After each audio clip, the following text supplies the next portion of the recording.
The college campus was bathed in the warm glow of the late afternoon sun, casting long shadows across the bustling pathways. Students, deep in conversation or lost in their own thoughts, weaved through the labyrinth of buildings. In one of the dorm hallways, Jonathan Gentry made his way with a confident stride. His handsome features, complemented by blonde hair, were accentuated by the casual ensemble of blue jeans and a college t-shirt. A backpack hung casually over his right shoulder as he navigated through the corridors, acknowledging the presence of fellow students. Stepping through a glass door, Jonathan emerged into the open air, the promise of the weekend hanging in the fading daylight. Outside on the college campus parking lot, he walked along the sidewalk, the sounds of distant chatter and rustling leaves forming a serene backdrop. As he approached the parking lot, a figure emerged from the opposite direction. Jack Jones, a young man with black hair, donned blue jeans and a stylish purple button-up shirt, blue tennis shoes and a pair of books held securely in his right hand completed his look. Spotting Jonathan, Jack called out, "Hey, Jonathan, what are you doing? Giving up and going home?" Jack called. Jonathan's smile was infectious as he responded, "Not this late in the game, only one semester left, and it's on to med school." Jack, ever observant, couldn't help but notice the backpack slung over Jonathan's shoulder. "Well, what's with the pack? Looks like you're moving out on us," Jack remarked, taking a step back and crossing his arms, books held close. Jonathan chuckled, dispelling any misconceptions. "No, just heading home to visit my parents for the weekend." "I always knew you were a mama's boy," Jack teased, a mischievous glint in his eyes. Jonathan, undeterred, shot back with a confident grin. "Well, at least I've got a home to go home to." Jack couldn't help but be offended and amused. "Wow, what a low blow," Jack managed to utter, his hand still clutching the books. Undeterred, Jonathan, wearing a mischievous smile, strolled past Jack. In a swift motion, Jack straightened his posture and attempted to recover. "Hey, want some company?" Jack called after him. Jonathan, adjusting his backpack, turned around, continuing to walk backward in the same direction. "Nah, we mama's boys don't need the aggravation." Turning back around, Jonathan headed towards the parking lot. Jack raised his right hand, still clutching the books in a pleading gesture. "Come on, man, I was just kidding," Jack implored. Jonathan, not missing a beat, didn't turn around but waved dismissively. With a slight shake of his head, he responded, "See you on Monday, Jackie boy." Jack sighed in good-natured resignation. "All right, take it easy, bud." Jonathan waved back over his shoulder, waiting for a passing car before jogging across the street. His blue Ford pickup truck awaited him in the parking lot. He tossed his backpack into the rear truck bed before entering the vehicle and pulling the keys from his right pocket. Starting the engine, he reached for the stereo, tuning it to his favorite rock station. With the truck in reverse, he left the parking space and headed towards the exit of the parking lot. As he approached the exit, a red Camaro entering the lot glided to a stop beside Jonathan's pickup truck. Lisa, a striking young woman with flowing blonde hair, adorned with sunglasses and a vibrant red t-shirt, greeted him with a warm smile as she rolled down her car window. Jonathan, matching her smile, parked his truck and switched off the radio. He reciprocated by rolling down his window, resting his left arm casually on the edge. "Hey, Lisa," Jonathan called out. "Johnny, where are you heading?" Lisa inquired, her green eyes gleaming behind the now revealed sunglasses. "Going to spend some time with my folks this weekend," Jonathan replied, glancing briefly in his rearview mirror, catching sight of a white Jeep approaching from behind. He turned his attention back to Lisa.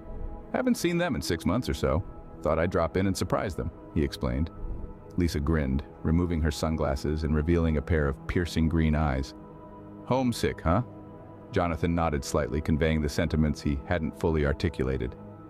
"Something like that," he admitted. A moment of hesitation flickered across Lisa's face, disappointment shadowing her features. She twirled an oversized gold necklace around her neck before shrugging and tilting her head. "Well, we're having a stage show tonight in the auditorium, Peter Pan. I was thinking about asking if you'd like to join me," Lisa suggested. "Maybe next time," Jonathan replied, a regretful note in his voice. Lisa nodded, donning her sunglasses once more. As they exchanged parting words, a man in the Jeep behind Jonathan impatiently blared his car's horn, a reminder of the bustling surroundings. "Have a good trip," Lisa wished him. "Thanks," Jonathan responded as Lisa's car glided deeper into the parking lot. He pulled out onto the road, the familiar notes of Yellow Submarine by the Beatles filling the air as he tapped the steering wheel to the beat, heading towards the weekend rendezvous with his family. Meanwhile, in the vast expanse of space, a lone spacecraft journeys towards the mysterious planet Casimir. Through the viewport window, we see the unique beauty of the distant world, with its purple sky and arid landscape, reminiscent of Earth but adorned with patches of white. As the spacecraft approaches Casimir, we get a closer view of the planet in the daylight. Its two suns cast an eternal glow, banishing any shadows and bathing the entire planet in constant sunlight. The scene transitions to the surface of Casimir, where a white tree forest stands, adorned with leaves and plants of various colors. The focus shifts to a massive city nestled on a hilltop, Kemsor. Kemsor is a city of marvels, with countless marble buildings, large and small, separated by black onyx sidewalks. Intricate symbols, unfamiliar to the observer, decorate the structures. The most prevalent symbol is triangular, with lines extending like outstretched arms, a circle at its center, and another triangle pointing upward.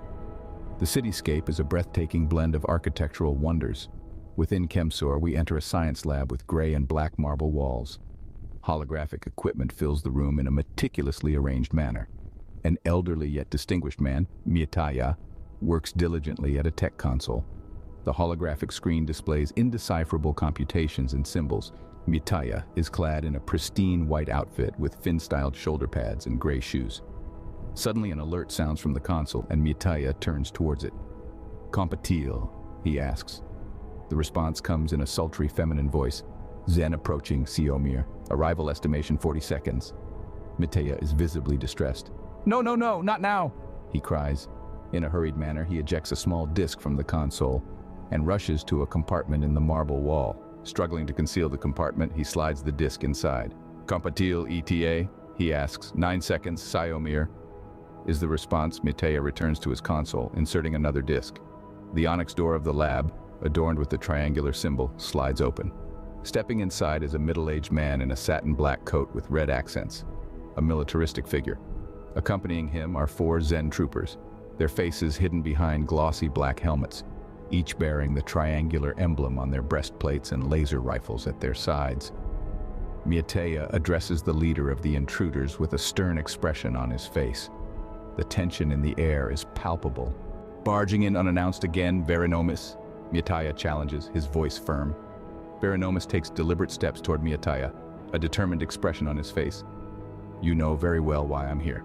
I want the plans for the Partisimar laser implant," Verinomis demands. Mitaya shakes his head defiantly, locking eyes with Verinomis. "I will not," Mitaya declares with unwavering resolve. Verinomis clenches his fist, frustration evident in his demeanor. "I am not here to argue with you, Mitaya. Turn over the implant to us. You know full well the consequences of defiance," Verinomis warns. "Are you threatening me, Verinomis?" Mitaya challenges. "Call it what you will.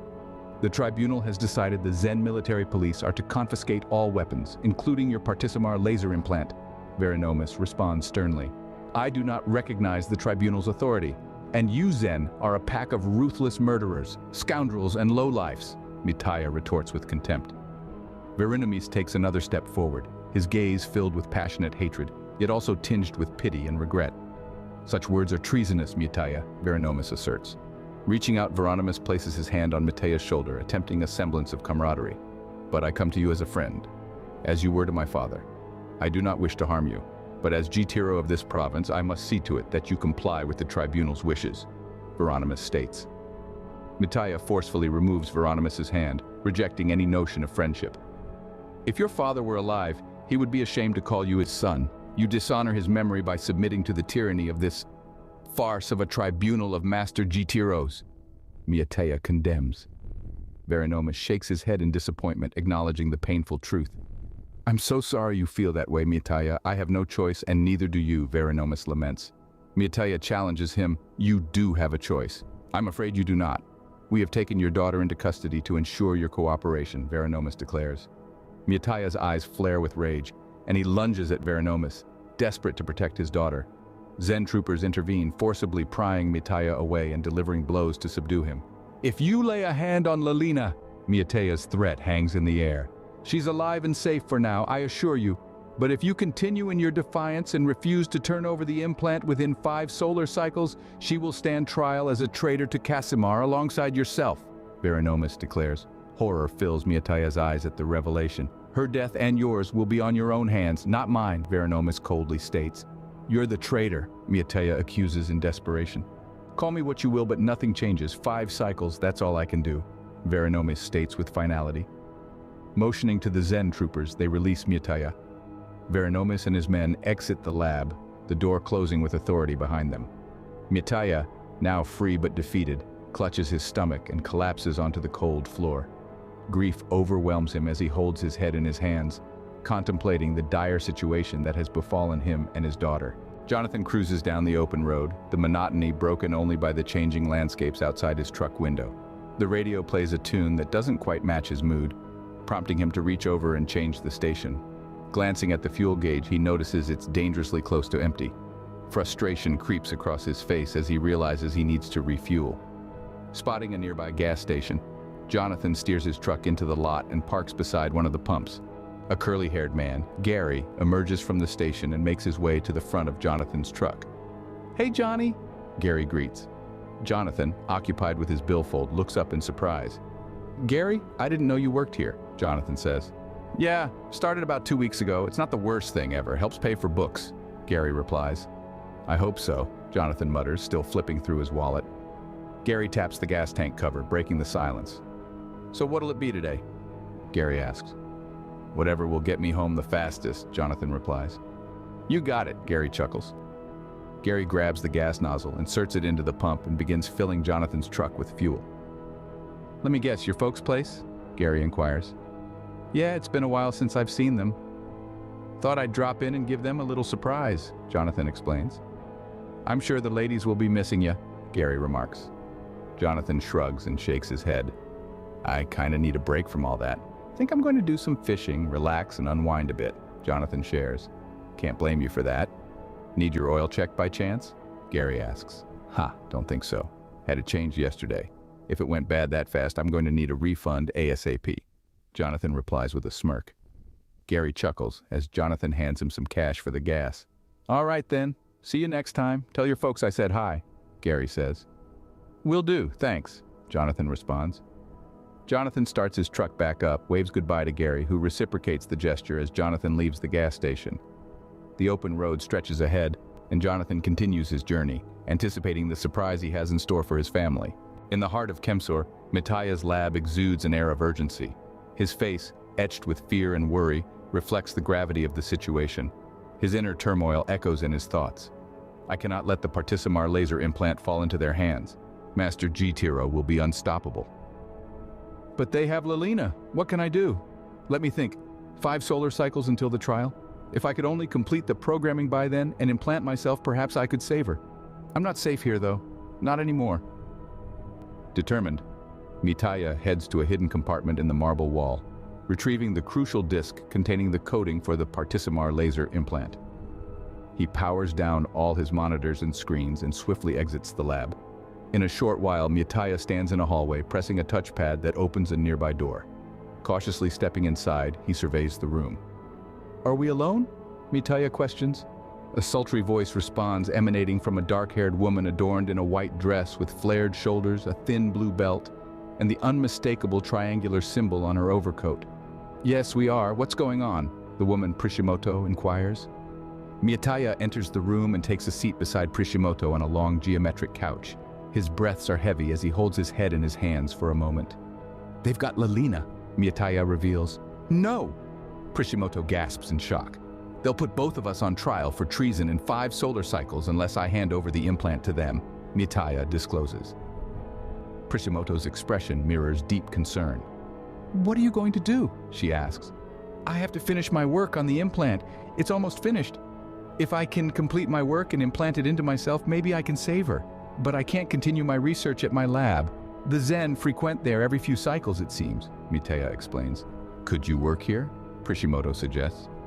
"No, the equipment I need can only be found in my lab or on one of the nodules," Mitaya responds. "But the Zen guard all of them," Prishimoto points out.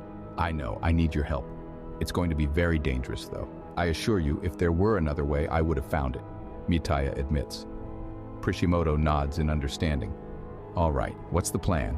she asks, ready to face the perilous path ahead. In the heart of Casimar's capital city, a metropolis of towering skyscrapers dominates the landscape. The buildings, bathed in shades of gold and black, stretch for miles into the expansive purple sky of the planet. Spacecraft and ships traverse the heavens, adding to the bustling atmosphere. Within this architectural marvel, one of the grandest structures houses a group of schoolchildren standing before a magnificent towering palace.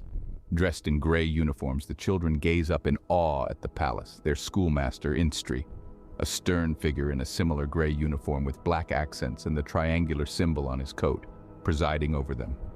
This is Master G. Tiro's Nomokus Fortress. From here, all of Casimar is governed, Instri declares, his voice carrying an air of authority.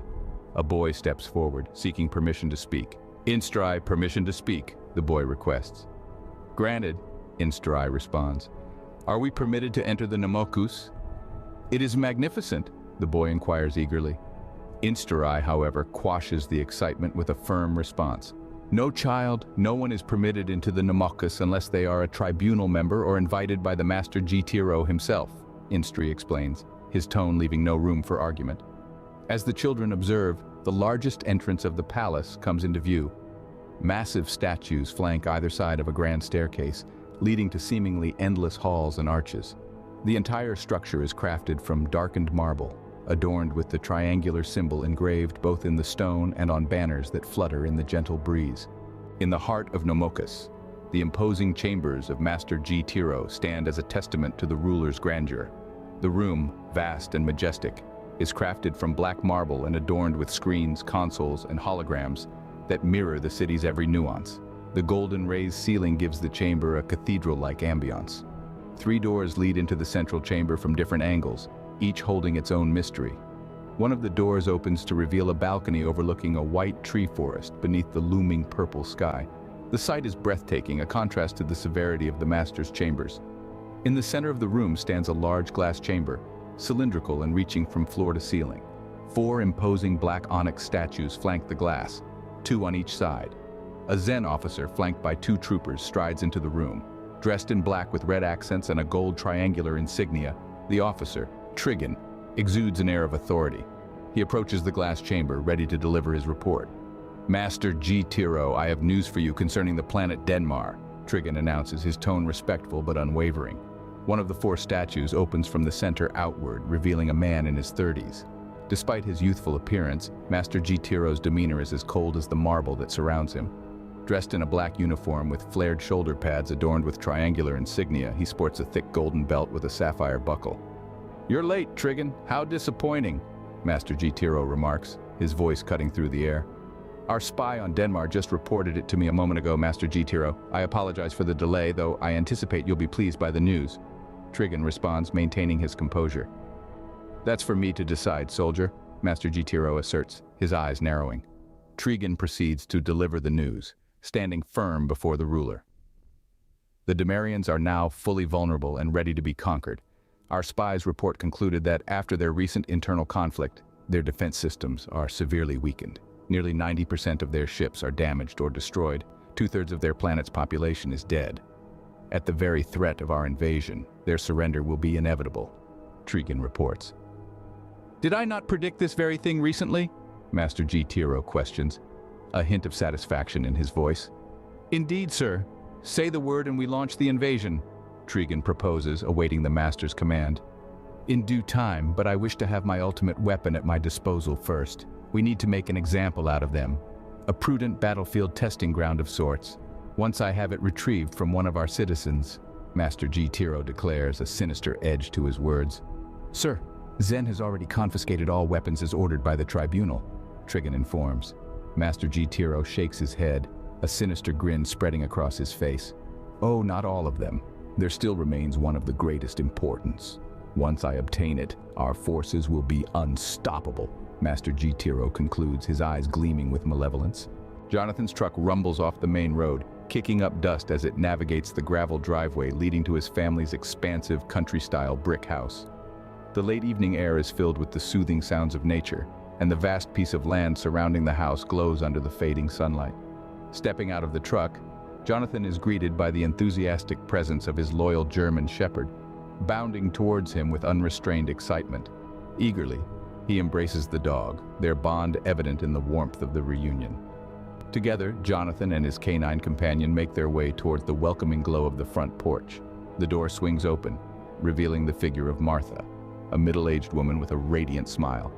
"Jonathan! Hi, Mom!" Jonathan responds, reciprocating the joy in her expression. Martha's excitement spills over as she calls out, "Matthew! Jonathan's home!" Answering the call, Matthew, a middle-aged man with a friendly demeanor, appears at the doorway, his smile mirroring Martha's. Jonathan steps inside, greeted by the familiar scent and warmth of his childhood home. His German shepherd stays faithfully by his side. "Son," Matthew exclaims, embracing Jonathan after a warm smile. "Hi, Dad," Jonathan replies, a mixture of love and nostalgia in his voice. The family reunion is marked by shared laughter and affection. Jonathan's fatigue from the journey is momentarily forgotten amid the comfort of home. As they exchange stories and catch up on life, Jonathan's bond with his parents grows stronger. Matthew, ever the caring father, remarks, "Well, isn't this a surprise? Come on in, you must be worn out from the trip." Following Matthew further into the house, Jonathan is accompanied by Martha. As they attempt to close the door behind them, the loyal German shepherd makes a playful attempt to enter. Jonathan turns around, gently restraining his furry friend. "No, boy, you stay outside. I'll come see you soon," Jonathan assures, his voice carrying the promise of a later reunion. The door closes, and as the family settles into the warmth of their home, the dog whines briefly on the porch before contentedly returning to await Jonathan's return. The nodule dock in Kempsor was still with quiet, as 5 sleek spacecrafts rested in a neat line on the expansive docking station. As the onyx doors nearby slowly slid open, a figure emerged from the shadows. It was Prisimoto. Her arrival didn't go unnoticed, catching the attention of 2 vigilant Zen troopers standing guard. With suspicion etched on their faces, they approached her. "You are not authorized to enter," one of the Zen said. Prisimoto, undeterred, responded with a hint of allure in her voice. "I'm sorry, I was just curious. Always wanted to see the inside of the new nodules. I've heard they've made quite a few improvements." The Zen troopers remained stern. "No one is allowed entry without G-Tiro authorization." Prisimoto, with a sly smile, continued her attempt to charm her way through. "Well, would you mind if I just walk around and get a little tour from the outside? Oh, and I'd love for you two to accompany me." As she gracefully moved, Prisimoto traced a half-circle around the 2 Zen troopers. Their exchanged glances revealed uncertainty, and one of them shrugged. "She's fine. What's she gonna do?" Prisimoto, seizing the moment, led the Zen troopers towards the nearest nodule. She caressed its outer hull with a wavy, soft stroke, a gesture filled with admiration. "They're beautiful, aren't they?" she said. The Zen troopers, somewhat intrigued, shared a moment of agreement. "The newest models, yes. Fastest ever built," one explained. Embracing the opportunity, Prisimoto guided the 2 Zen troopers towards the nodule furthest from the doors, weaving her way into the heart of the impressive spacecraft dock. At the entrance of the nodule dock, Miyataya stood alone, contemplating the risks that lay ahead. With a swift press of a button, the onyx doors parted, revealing the technological wonders within. He moved with purpose, a cautious urgency in his steps, and approached the nearest nodule ship.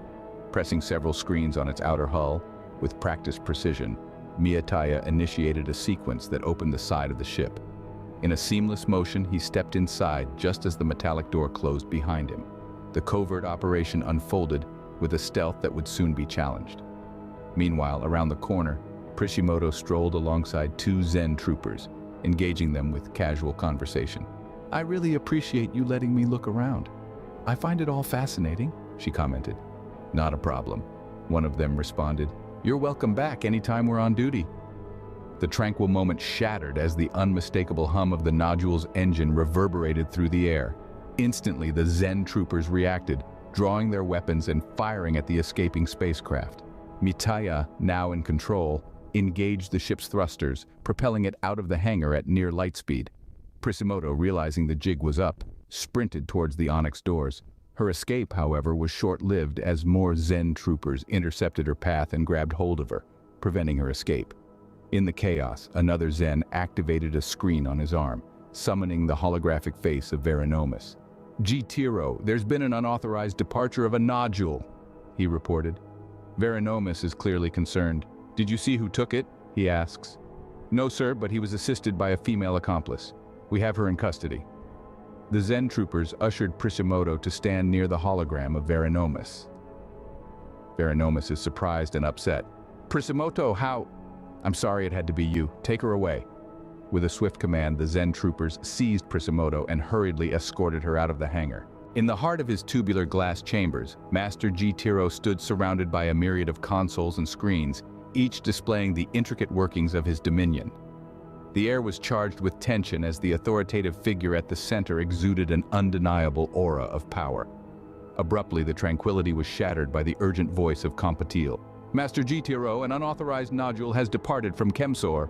With a surge of anger, Master Jitaro struck another screen, conjuring a hologram that revealed the devastated countenance of Veranomus. The holographic image projected Master Jitaro's fury as he addressed Veranomus. "I understand that you have failed me, Veranomus," Master Jitaro said angrily. "Master Jitaro, I regret to report that someone has stolen a nodule," Veranomus reported, his voice concerned. "Have you identified this traitor?" Master Jitaro inquired. "I have reason to believe it was Miyataya, sir," Veranomus explained. "I visited him earlier and ordered him to turn over the Partissimar laser implant plans." "Have they been secured?" Master Jitaro asked. "No, sir," Veranomus shuddered. "But I assure you Master Jitaro cut him off with a stern command. "Retrieve the plans, Veranomus. That is top priority. Do you understand?" Visibly distressed and sweating, Veranomus nodded in acknowledgement. "Yes, Master Jitaro." Master Jitaro glared at him through the projection and issued this warning. "You have 5 solar cycles until the trial. If Miyataya and the implant plans are not secured, and in our possession, you and your family will be tried as traitors as well. That is all." As the holographic screen dimmed, leaving Veranomus alone in his quarters, the severity of the situation weighed heavily on him. In a moment of desperation, he turned to Vero, a Zen commander at his side. "Launch 3 interceptors. Find Miyataya. But ensure he's taken alive. He probably has the files on board." Vero responded with a crisp acknowledgement. "Yes, Jitaro." With a swift motion, Vero signaled to other Zen commanders and they left the room, leaving Veranomus to grapple with the impending threat that now loomed over him and his family. Miyataya sat in the stolen nodule ship, surrounded by the hum of its advanced technology. His focus was on the navigation screen, his eyes locked onto the swirling patterns of distant stars. "Compatile?" he called out. A calm voice responded. "Yes, Commander.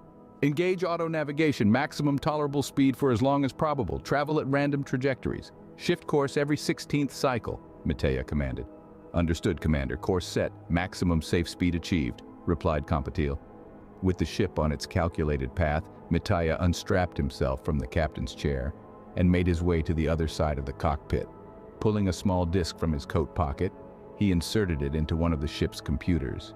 His fingers danced across the controls as he worked feverishly to input the final coding and programming for the Partissimar laser implant. As Miyataya immersed himself in the intricate task, the stolen nodule ship continued its unpredictable journey through space. Meanwhile, in a sleek interceptor ship, Vero commanded a group of Zen troopers. The atmosphere was tense as they pursued the elusive nodule. "Sir, we found the stolen nodule. It's changing trajectory constantly, approximately 2 cycles to reach him," reported a Zen trooper. "Make it faster, soldier," ordered Vero, his eyes fixed on the navigation screen. "Yes, sir," acknowledged the Zen trooper, intensifying their pursuit in an attempt to close in on the agile and evasive nodule. Exhaustion gripped Miyataya as he worked tirelessly on the implant, his energy reserves nearly depleted. The hum of the ship's systems was the only company in the silence of the cockpit. Suddenly, a violent jolt rocked the vessel as a laser blast from the pursuing Zen ship struck home. Miyataya was jarred awake, his eyes widening as he glimpsed the 3 menacing Zen ships rapidly closing in. "No, no, no, I'm so close!" he exclaimed, his unsteady steps taking him to the command console. Another laser blast shook the ship, and a third hit sent it into a chaotic spin. Miyataya, undeterred, activated the onboard weapons. Turrets whirred into action, firing at the Zen ships. One of them took a direct hit and exploded in a fiery spectacle. Despite the success, the relentless pursuit continued, blue lasers streaking through space. An explosion reverberated through the ship, throwing Miyataya into the console. Wounded and bleeding, he crawled back to the command seat. The viewport revealed an incoming Zen ship, unleashing a barrage of lasers. Desperation etched across Miyataya's face, He manipulated the controls, narrowly avoiding the lethal onslaught. The lasers, however, found their mark on the pursuing Zen ship, engulfing it in flames. Glancing at a display, Miteya witnessed the destruction behind him. His ship surged forward, with the last Zen ship relentlessly on his tail. Blue lasers sliced through the void, and despite Miteya's agile maneuvers, his ship succumbed to a direct hit. Sparks showered from the damaged roof and smoke filled the cockpit. Shields breached, oxygen levels depleting, weapons inoperable, crash imminent, reported Compatile. Frantically assessing the still functional screens, Miteya found a glimmer of hope. Compatile, take us down to that planet now. With the remaining power, Miteya's smoking ship descended toward a small planet known as Earth. The pursuit may have damaged the vessel, but hope lingered as the atmosphere of a new world loomed before them. The front door creaked open, revealing the warm glow of Jonathan's parents' house. Jonathan strolled out into the cool evening weather, his parents following suit, their faces lit up with affection. "That was a big old bass you caught yesterday, son," Matthew beamed. Jonathan grinned, replying, "What can I say? I learned from the best. Come on now, yours was even bigger than mine. I don't mind coming in second once in a while. Watch out next time, kiddo," Matthew teased, a playful glint in his eyes. "Oh, you too. Next time I'll show both of you how to fish," Martha chimed in, her tone playful. Laughter erupted as they shared a group hug. Jonathan leaned in, planting a kiss on his mother's cheek. "Drive safe, son. We'll head down there before your graduation," Martha said, her eyes filled with a mix of pride and maternal concern. "Can't wait," Jonathan replied, a sense of anticipation in his voice. With his German shepherd faithfully at his side, Jonathan made his way to his truck. Matthew joined him, carrying Jonathan's backpack and placing it in the back of the truck. "We're real proud of you, son. You know that, right?" Matthew said, a deep sense of paternal pride evident in his voice. "I do. I also know we've needed a doctor in the family for years," Jonathan acknowledged, nodding with a chuckle. The two embraced, sharing a moment of fatherly love. As Jonathan prepared to enter his truck, Martha emerged from the house and approached him. "Oh, wait, forgot to tell you something. Jabard has been asking about you often. Why don't you drop in and see him on your way back?" she suggested. "Of course," Jonathan agreed, a warm smile on his face. "All right, have a safe drive, son," Martha said, her eyes conveying both love and concern. "I will, Mom," Jonathan assured her. He waved as he skillfully backed the truck onto the gravel road and then drove off. Jonathan drove his truck through the night, the rhythmic tapping of his fingers on the steering wheel matching the beat of the stereo. The road stretched ahead, illuminated only by the truck's headlights. His gaze shifted back and forth as he navigated the dark expanse. Suddenly, a flash in the rearview mirror caught Jonathan's attention.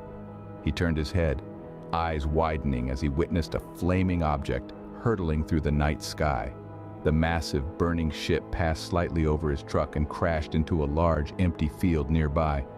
Reacting quickly, Jonathan veered off the road and headed towards the crash site, assuming it was a plane crash. As he approached, the reality struck him. It was no ordinary plane. The metallic gleam of the nodule ship, charred and still ablaze in parts, greeted his eyes. A figure emerged from the wreckage, heavily wounded and bleeding. Without hesitation, Jonathan sprinted towards the survivor. "Sir, I saw you go down! What happened?" Jonathan exclaimed. Concern etched across his face. The injured man, identified as Miteya, opened his eyes and struggled to focus on Jonathan. As his vision cleared, he reached his left hand and placed it on Jonathan's shoulder. "No, time to explain. The Zen are coming. It's almost finished. Miteya's words were strained, urgency in his voice. "You're dying. I've got to get you to a hospital," Jonathan insisted, his concern deepening. No, the ship. Help me back inside," pleaded Miteya. Jonathan hesitated, glancing at the flames emanating from the ship. "We can't go back in there. Please, help me inside. I must retrieve it, now." Miteya's pleading eyes conveyed a sense of urgency that Jonathan couldn't ignore. Understanding the gravity of the situation, Jonathan helped Miteya to his feet, and together, they made their way towards the enigmatic craft. The damaged spacecraft loomed over Jonathan and Miteya as they stepped inside. Jonathan's expression twisted into horror at the sight of burnt circuits, relentless smoke, and raging fires within the vessel. Miteya pointed towards a still-active console near the entrance, and as he touched it, a harsh white gas filled the ship, extinguishing most of the fires. Wounded but determined, Miteya huddled deeper into the ship with Jonathan's aid. "What in the world is this thing?" Is this some sort of government project or something? Jonathan asked, his gaze still fixed on the damaged interior. Miataya motioned for Jonathan to sit near a mostly operational console. Despite the flame's damage, a silver panel caught Miataya's attention. Jonathan complied and Miataya limped towards another console, tapping several torched panels until one activated. Fortune has not yet abandoned me after all, Miataya mumbled. Hey, didn't you hear me? What is this thing and who are you? Jonathan pressed for answers. Ignoring him, Miataya continued working on the console. What is your name? Jonathan eyed him suspiciously. Tom, Brady? Miataya shook his head and chuckled. I know a liar when I hear one, and you're a terrible one, boy. Jonathan shrugged, relenting. Fine, it's Jonathan Gentry. Miataya pointed to a nearby chair. Please, slide that chair beside me. Hesitating, Jonathan complied. Miataya tapped more screens, revealing a metal headband with electrodes and open circuits. I am Miataya. I come from another world, Casimir, many light years away. So, you're an alien, right? Jonathan asked, a mix of surprise and disbelief in his voice. To you, perhaps, but there's no time, Miataya replied, urgency in his tone.